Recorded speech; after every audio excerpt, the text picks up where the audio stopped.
Matthew 23. Woe to the scribes and the Pharisees.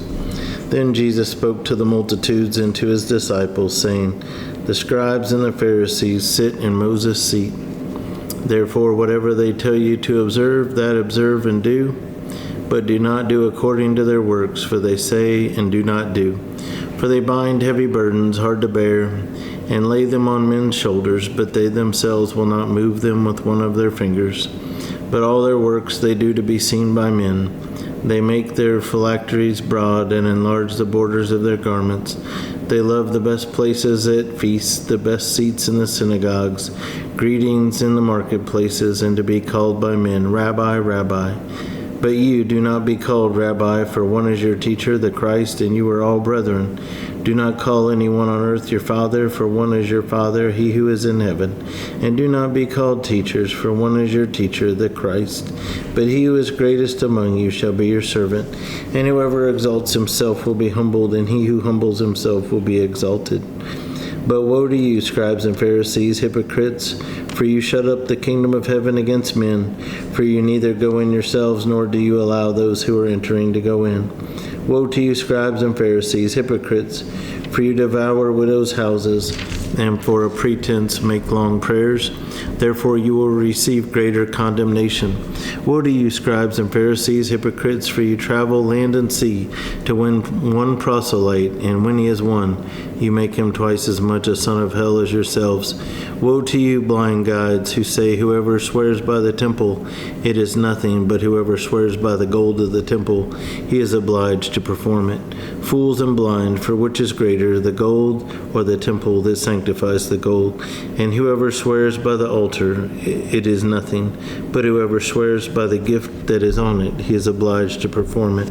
Fools and blind, for which is greater, the gift or the altar that sanctifies the gift? Therefore he who swears by the altar swears by it and by all things on it. He who swears by the temple swears by it and by him who dwells in it. And he who swears by heaven swears by the throne of God and by him who sits on it. Woe to you, scribes and Pharisees, hypocrites, for you pay tithe of mint and anise and cumin, and have neglected the weightier matters of the law, justice and mercy and faith. These you ought to have done, without leaving the others undone. Blind guides who strain out a gnat and swallow a camel. Woe to you, scribes and Pharisees, hypocrites, for you cleanse the outside of the cup and dish, but inside they are full of exhortation and self-indulgence. Blind Pharisee, first cleanse the inside of the cup and dish, that the outside of them may be clean also. Woe to you, scribes and Pharisees, hypocrites, for you are like whitewashed tombs, which indeed appear beautiful outwardly, but inside are full of dead men's bones and all uncleanness. Even so, you also outwardly appear righteous to men, but inside you are full of hypocrisy and lawlessness. Woe to you, scribes and Pharisees, hypocrites, because you build the tombs of the prophets and adorn the monuments of the righteous, and say, If we had lived in the days of our fathers, we would not have been partakers with them in the blood of the prophets. Therefore you are witnesses against yourselves that you are sons of those who murdered the prophets. Fill up then the measure of your father's guilt. Serpents, blood of vipers, how can you escape the condemnation of hell? Therefore indeed I send you prophets, wise men, and scribes.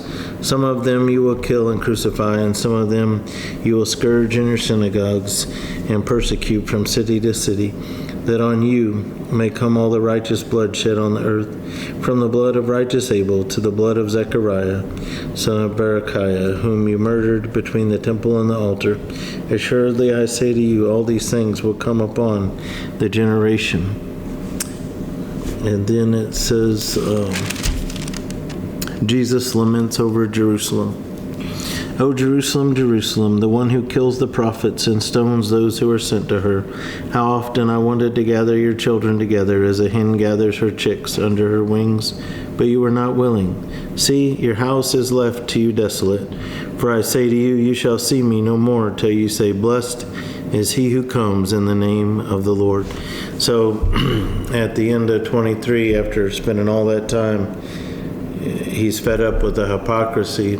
At the end, he closes it with, his great love for the Jews, his great love for Jerusalem, and how he's spent his whole earthly ministry seeking to show them that salvation is through him, and he's been rejected. But that just shows he doesn't give up on us.